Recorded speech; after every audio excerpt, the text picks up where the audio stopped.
नाज़रीन अस्सलाम वालेकुम। मैं लंबी जो बात कर लेता हूँ, माफ़ी चाहता हूँ। आसिम अली सैयद साहब कराची से, उन्होंने एक अजीब-सा सवाल भेजा है। बच्चों की नश्व-नुमा तालीम कैसे होनी चाहिए कि वो ज़िंदगी में मुश्किलात का मुकाबला कर सकें और पाकिस्तान की तरक्की में मददगार साबित हो जाएँ? सैयद साहब, कितना अच्छा हो कि हमारे पास कोई तावीज़, धागा, गोगंडा हो कि हम अपने बच्चों को खिला के जो आप चाहते हैं, वो उनको ऐसी उनकी परवरिश हो कि वो सब कुछ पैदा हो उनमें, जिसकी आपको ख्वाहिश है। ना बेटा, ये तो आपको यकीन होना चाहिए कि हमें जो मौका मिलता है इस सैयारे पे रहने का, वो एक है, वन शॉट। हमारा हिंदुओं की तरह हमारा अकीदा नहीं है कि हम बार-बार आएँगे। वन शॉट डाउन, और क़यामत के दिन उठाए जाएँगे और जो कुछ हमने किया होगा उसका यही है ना हमारा। हमारा ये हमारा कुरान शरीफ है, वो अरबी ज़बान में है, जहाँ रसूल मकबूल सल्लल्लाहु अलैहि वसल्लम थे। हम में बेशतर मुसलमान पैदाइशी मुसलमान हैं।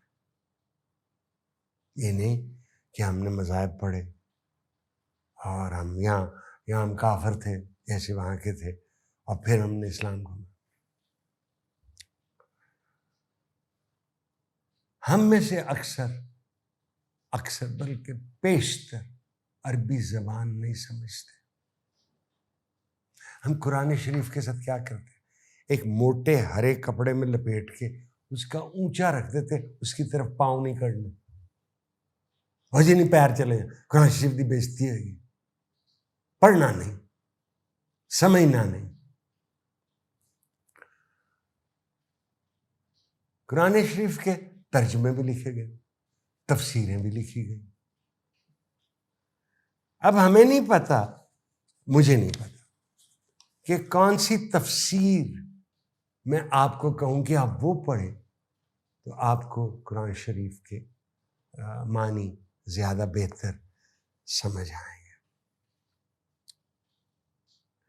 एक शख्स ने 4 जिल्दों में लुग़तुल कुरान लिखी हुई, कि जो लफ्ज़ इस्तेमाल हुए उसमें उनके माने कुरान आने के वक्त से पहले क्या थे, उस वक्त क्या थे और बाद में कैसे हुए। ये मेहाले अलामा गुलाम परवेज़ थे, जिनके जो अकीदतमंद हैं उनको परवेज़ी कहते हैं। और एक जगह एक कब्रिस्तान में एक शख्स दफनाया जा रहा था तो कुछ आ गए, उन्होंने कहा ये थे मैंने दफना नहीं सकते थे, ए परवेज़ी है, यानी एज परवेज़ी मुसलमान नहीं। ऑलराइट, तो कैसी तदरीस, रवायात, शाइस्तगी, तहज़ीब हम औलाद को सिखाएं कि वो उनमें मुहिब्बे वतन भी हो जाएं, अच्छे इंसान भी बन जाएं और मुल्क की खिदमत भी कर सकें, जिससे पाकिस्तान की तरक्की कर। बेटा, ये फैसला आपने करना है। जो बच्चा पैदा होता है वो सबसे पहले उसके इर्द गिर्द का माहौल देखता है। मैंने कहा, जिस घर में बाप माँ को गालियां दे या मारे, लिख लें उसका बेटा भी मारेगा और उसकी बेटियां शायद समझेंगी, यकीन हो जाएगा कि ये शादी में होता ही है।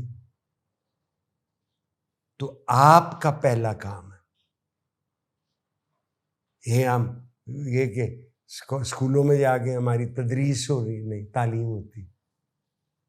कितनी दफ़ा आप सुनते, और आप ये बताएं कितनी दफ़ा आप टीवी में रमज़ान के महीने में आप बड़े गौर से देखते हैं जो हमारे माहिर इल्म वो आपको बातें बताएं, कितने आप गौर से देखते हैं। मधुरी डिक्सट का गाना लगाओ तो आपकी नज़रें इधर ही नहीं होती, सो ये आपने अपने बच्चों पे जो घर का माहौल है पता, उनको पता हो आपसे और आपकी बीवी से कि अच्छाई किसे कहते हैं, बदी क्या चीज है, कौन सा। और अभी छोटे होते से जो जी वो बड़ा होता जाता है और इन्फ्लुएंसेस उस पर आते रहते हैं। तो आपने ये फैसला करना है, क्योंकि आप पहला शख्स हैं जो उन पे असर करेगा। मेरी बात से क्या असर होगा उन पर, क्या होगा? वो कहेंगे ये वही कमीज पहन के आ गया और वही बातें कर रहा है जो पिछले हफ्ते की थी। आपने कर, मुझ पे सबसे ज्यादा असर मेरे अपने वालिद का था, ठीक। उसके बाद सेंट एंथनीज में एक टीचर का, उनका नाम ब्रदर कॉफी था, उनका असर हुआ। जब मैं गवर्नमेंट कॉलेज पे गया तो शुएब हाशमी साहब का, जो फैज साहब के दामाद थे, एक और उस्ताद अंग्रेजी के, उनका नाम मुझे नहीं याद। जब मैं लॉ कॉलेज में गया तो मुझ पर बहुत असर हुआ एजाज हुसैन बटालवी साहब का। बल्कि मैं जब कभी लेक्चर पे बुलाते मुझे लगता है मैं उनकी नकल ही उतारता। एक दिन क्लास में बैठे उन्होंने कोई बात की, टॉट्स पढ़ाता थे मैं क्या वाह वाह, तो मुझे कहते हैं मेले तो आए हैं बट थैंक यू, यानी इतने रिलैक्स्ड आदमी थे। वकालत में मेरे पे असर हुआ खलील रहमान खान साहब, उनका, और एस.एम. जफर साहब का। फिर मैंने 2 साल कॉर्नेलियस लेन एंड मुफ्ती में, तो जस्टिस कॉर्नेलियस से लेकर मैंने बातें बड़ी कम की उनसे, बहुत कम, लेकिन उनकी शख्सियत का मुझ पे असर हुआ। सो हम असरात लेते रहते हैं और आपने करना है। अच्छा, क्या आपने जो पूछ लिया, क्या आप उनके दिमाग में ड्रिल करें? ओके, सच, बेटा झूठ से बोल, सच की तलाश कर। अफवाहें, सुनी सुनाई बात, प्रोपेगेंडा, ये जो नशर व इशात, वर्बल और प्रिंटेड, इसको यकीन करने की जरूरत नहीं है।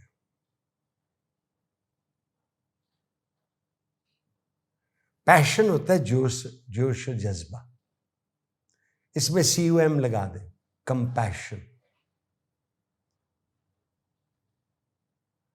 कंपैशन ये है कि किसी की तकलीफ को महसूस करें, अंडरस्टैंड सफरिंग।